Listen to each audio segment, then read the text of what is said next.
Good morning. Today is December 4th or 5th. Like I'm not sure, but it's Monday.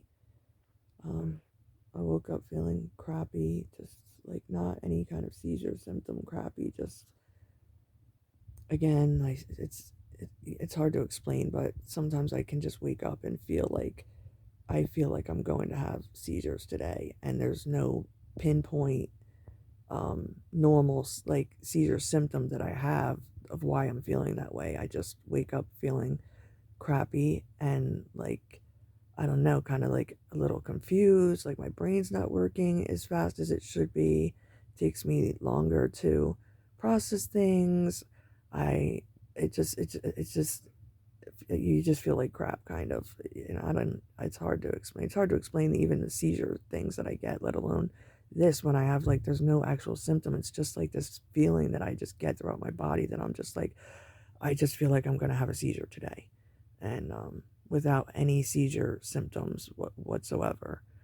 But the point of this today is just because I'm not feeling very well already.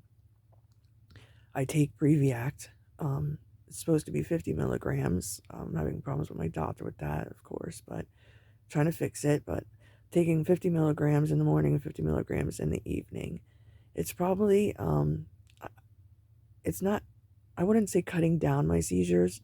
I'm still having basically the same amount of seizures every month, but it's helping to make my seizures go longer before I have another one. So generally, I go maybe 3 or 4 days if I'm lucky without having a seizure, and that's if I'm lucky. And with the Breviact, I'm going sometimes 6, 9 days, up to 10 days without having a seizure. But when I do have the next seizure, it hits me real hard. I'm either having really bad seizures or I'm having 17 seizures in one day. So that's why it's still accumulating out to be approximately 30 seizures a month. Um, but the medicine, I'm afraid to up the milligrams for it because although I feel like it's probably the best medicine to help me thus far seizure wise, it's also one of the worst for symptom wise. I take it, and it's within half an hour of the medicine kicking in, I'm just crying for no reason. I feel like the wave just come over me and I just am sad, and it lasts for hours and I can't get out of bed. And I'm just like, you're already, go through the depression and things that you go through for dealing with what I have to go through. And then on top of that, trying to take the medicine, it's like, I don't know what's worse, to sit here all day feeling like this or for the most part of the day. Because again, like, I'm scared I'm going to wake up the next day having seizures. So I have trouble falling asleep, but I don't want to take sleep medicine. I don't want to take medicine that I don't have to take. I'm not a medicine taker. I don't want to take it if it's not going to help. I just tried to get off the benzoids that they had me taking every day. They told me that was okay. I have one doctor telling me to take it twice a day, wanting to up it, double that. I'm crying. I don't want to take it at all, let alone double it. And then my regular doctor that I see tells me, no, no, no, they don't want me taking it at all. And of course, I'm upset. I'm like, I told him I didn't want to take it at all to begin with. And now I've been taking it. Now I'm going to be withdrawing from it because I have to come off of it. I already take it for my emergency things at least 4 times a week. So taking it 4 times a week on emergency basis and then taking it twice a day on a regular basis, and then I go to the hospital a few times a month and they give me Ativan, which is a benzoid as well. So it's just like so many benzoids going in my system. I know that you get used to that. Your body gets used to it. I've had several occasions where I went to the hospital where they gave me the Ativan and my body wasn't accepting it. My seizures weren't stopping. Twice that they almost had to put me on life support because my seizures wouldn't stop, and they had given me the one time they gave me as much as they were allowed to, and another time they gave me one dose over what they were allowed to give me. Um, I was in and out of seizures that time, and I remember hearing somebody scream at the other person. I don't. Again, I'm half out of it because I'm going through seizures every couple seconds. I might open my eyes for a second and see somebody, but that's all I remember them saying is, "I'm not gonna let her die. Give her the dose. Give her the dose." And she's like, "We gave her as much as she's supposed to have already." And then the other lady said again, "I'm not gonna sit here and watch her die. Give her another dose." And, like, that's very scary for me. And I don't want to have to take, like, uh, the whole situation is scary. But again, like, I'm getting out of the point of this is how this medicine is makes me feel. I sit here and I just cry for hours as soon as I take the medicine within 30 minutes. It takes generally about 4 hours for it to kind of wear off, for me to get out of it. I'm still in a sad kind of funk for most of the day, but I can get past it after a certain point. But from 30 minutes to about 4 hours from taking the medicine, I'm like this, and I can't function. I don't even know why I'm crying. Like, I'm not even thinking of anything. I could be laughing 2 minutes before this medicine kicks in. I could be laughing like wholeheartedly, and then just bam, the medicine hits, and it's different. I tried doing different things, like trying to take it as early in the morning as possible, setting my alarm for 5 o'clock in the morning, getting up, taking it, so that way, 4 hours, it's only 9 o'clock in the morning, and I still hopefully would have the rest of the day. But I also have seizures too, and I'm taking the medicine and it's putting me to sleep. I'm knocked out all day, so I'm up all night. It throws off my sleep schedule, so it's impossible to try to get up and try to take that medicine on a regular basis like that in the mornings, because I can't guarantee I'm even going to be able to wake up in the morning. If I had to take my nasal spray, I'm going to be knocked out. I'm going to be knocked out for hours. So I might not wake up till 11 o'clock in the morning, which is a lot of the times the case. I'm not getting up till 10 o'clock in the morning. And then I take the medicine and then it doesn't kick in. And, of course, I don't take the medicine the second I wake up. I take it within 30 minutes of waking up. I always take my medicine within 30 minutes. I usually take my medicine within 30 minutes of laying down to go to bed. If I'm going to lay down to go to bed, I take it 30 minutes before that. Because again, I don't have a set time of when I go to bed. If I don't, if I am asleep till 11 o'clock and I don't take my medicine till 11:30, I'm screwed until dinner. And then I got to try to get up and try to suck it up and just try to cook dinner for my family. Sometimes I can't do that. Sometimes someone else has to cook dinner. We try to take turns because they know that I have this problem. We have people that help us and bring like meals over to us because they know that our family's going through a lot. But I tell the doctors about this. They don't see it. I tell them. I don't know if they understand how bad it really is. I'm having bad thoughts. It's just getting worse. It's not getting better. And again, like, the thought of the medicine giving me that couple more days of not having a seizure. But what is that for? Is that for this? Is this what I'm doing it for? Or would I just rather have a fucking seizure and get it over with for the day and maybe feel better? I don't know. I'm so confused.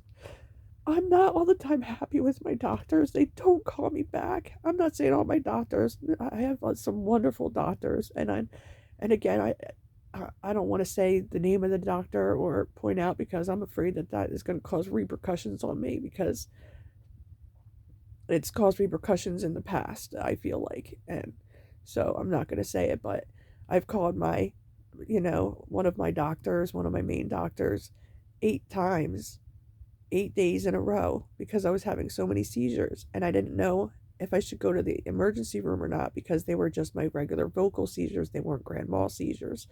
So they're lesser, they're not as, I'm sorry, I'm having trouble thinking of words. They're not as I don't know, like life threatening type of, seizure. So but again, it's also not good to have 17 vocal seizures, any type of seizures that many times in one day.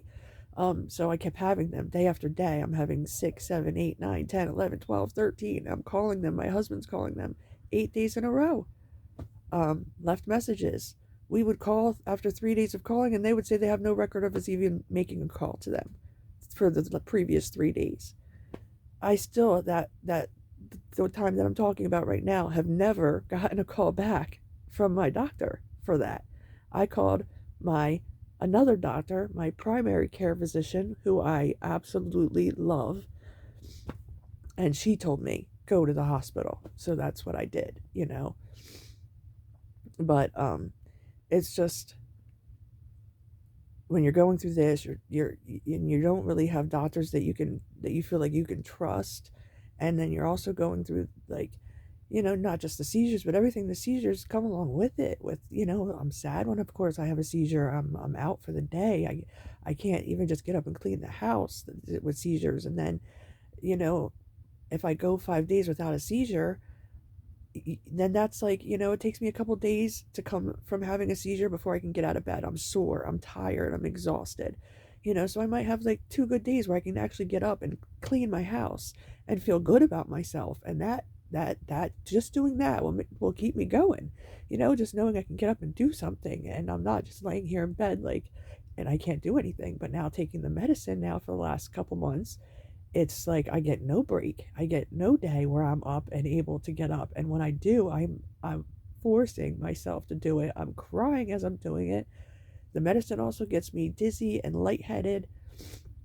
So when I say I can't get out of bed, it's not just because of me crying, like that is something that I can push through sometimes, but it gives me also, I get very, very dizzy. I have bruises all over my body because I still have to get up. I have an 11-year-old kid. Yeah, I have to get up and get him and sometimes make sure that he has something to eat. I have to get up to go to the bathroom, you know, just for any stupid little thing. I lost so much weight because I'm not getting up. I'm rather just lay here in bed than have to get up to go cook something because I'm just so sad it's not good. I'm like all around my whole health is just failing. It's going down, and I want like the doctors to know and understand this is what I'm going through for again it's the seizures, it's what comes along with the seizures, and then on top of that it's the medicine, because at least like before without the medicine, if I feel like it's helping enough, again it's hard to even think about in my head because I don't know what the right thing to do is. I don't know if this medicine is helping me. All I know is that I'm going a couple days longer than I usually do, but I'm still having the same amount of seizures. So is it worth it? When I had the seizures, I still at least had a couple days, maybe 1 or 2 days a week where went in a good mood, and not hurting anymore and didn't have a seizure that day. And I at least had that one day to look forward to. And now it's like I don't have anything to look forward to. I know tomorrow I'm going to wake up and I'm either going to be feeling like shit from the medicine or I'm going to have a seizure and feeling like shit. If that brings like your emotions even worse because now you're just like you have nothing to look forward to. Like that was what got me going, was hoping that I was going to not have a seizure and that I'd go those couple days, and then if it was 2 days without a seizure, then hopefully that third day, that was the day I was looking forward to, because I would know that, okay, I'm feeling better now from after 2 days of having seizures, and I didn't have them for 2 days. I hope I can have this one third day with no seizures, because that's going to be the day that I feel at my best and not sore, because after seizures I'm sore as hell. Like it's like you went to the gym and you worked out for the first time in your life, and you worked out for like 4 hours and you can't even get up to move, like to sit down on the toilet. I'm like screaming out in pain because the back of my legs, my thighs hurt so bad from having seizures that you literally can't touch them. Um, so it's like, again, I just want to I trying to get my thoughts out because just sitting here thinking about it makes it worse.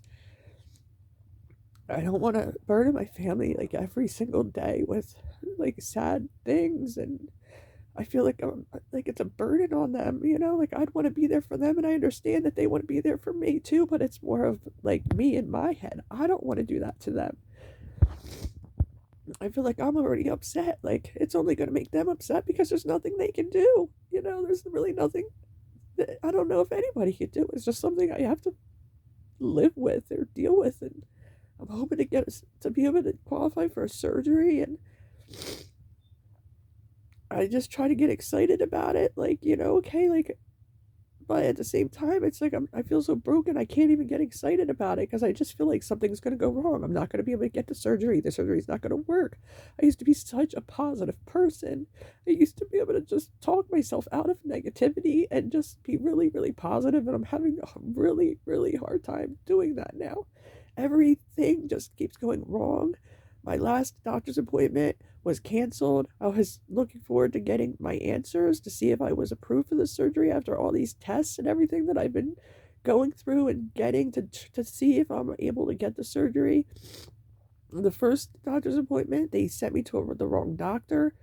Then they tell me the next day that my regular doctor, which usually takes 6 months to get an appointment, just happened to have a cancellation. They just hung up the phone, and with somebody that canceled for tomorrow morning at 9:20 in the morning.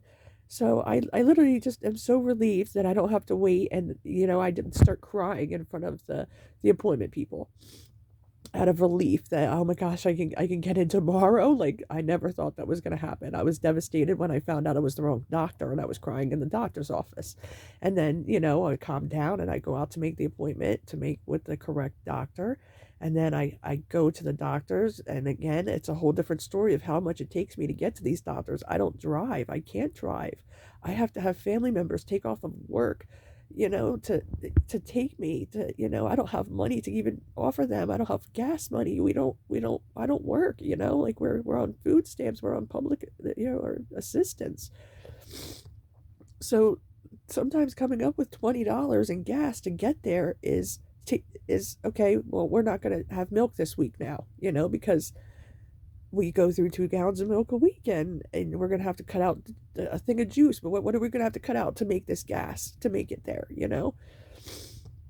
So we go there the first time, and I have to have a family member take me the first day, which was a waste for two of them that came. And it was the wrong doctor. And then the second day, we're literally pulling up into the parking lot and getting out of the car when I get a phone call from the doctor's office.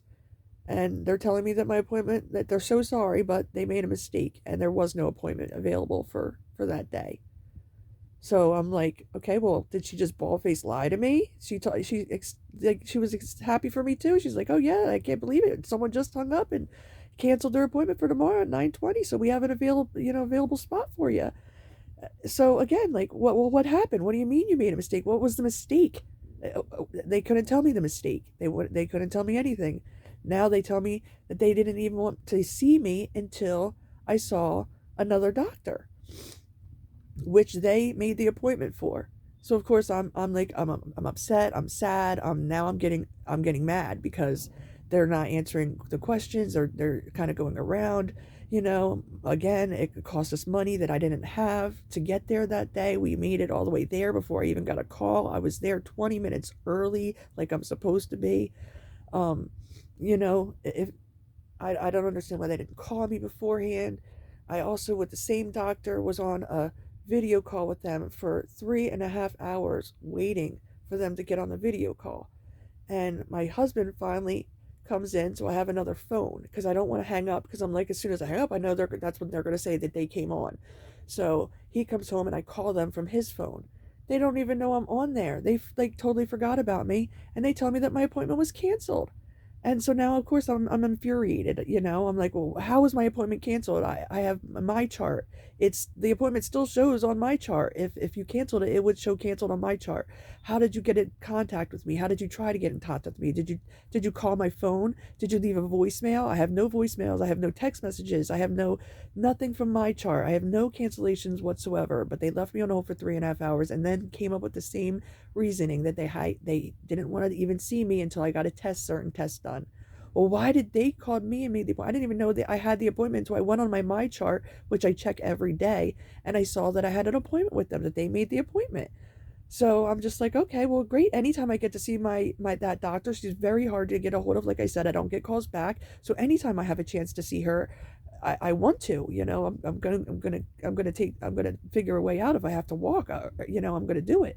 But again, it's just like every single time something happens. So now the very last time I go for my very last test, an fMRI, and the doctor doesn't like the the company that they sent me to. They're the ones that referred me to them. They set it all up, but they say that the company is subpar, and they don't like the imaging coming out of that place. So they want me to have it done again. So that place was an hour away. My husband's car broke down on the way there. It was a very important test. If I didn't get that test done, it was going to delay everything else. So I'm not a speeder. I don't even like I don't drive, but I don't even like my husband when he drives to drive on the highway. I prefer to go on back roads. I'm not, but we went up to 100 miles per hour to make it to that appointment down 295. I'm scared, of course, but I'm more scared of missing the fucking appointment. So we get there. Um, they had already canceled the appointment for the fMRI at that same company once already, and then they called us at the last minute saying they had an opening. So of course, you want to get there, and now to find out that we did all that for nothing, and now we have to go to Center City, Philadelphia. This week I'm going now to have the same test done, which of course, like I want the best imaging as possible too. I understand that. I'm not like a crazy person, but at the same time, like I just like people don't understand like the logistics of it that make the positivity in me go to negative every time, because this is what I'm dealing with every time I feel like something is going to come and happen that's going to be get better or a step forward. It seems like I'm taking steps back, more steps back than I'm taking forward. And people keep saying like, yeah, well, it's coming up, your appointment's coming up, but like for you 2 months might seem like a snap. 2 months to me, it could might as well be 2 years. That's how I feel. I can't help it. 2 months seems like it's never gonna happen, and it's somebody else. 2 months is just like, and again, it's just because it's my mindset of everything that's been going on in the past 2 years, like and even before that, like just bad things have just been happening in my life that it just a downward spiral. It just keeps happening. I try to look at the positives. I try to, and I do sometimes. That's how I can force myself to get out of bed and do the fucking dishes, sometimes. And but again, it's like I have to force myself, and it's overwhelming. It's overwhelming. And again, this is like within an hour now. I'm sorry this is so long, but it's been at least an hour since I took my medicine, and again, like I'm used to feeling these feelings and these thoughts, and that's not making me cry. I'm crying because of the medicine. Like it's like the wave goes over me, and this is it. And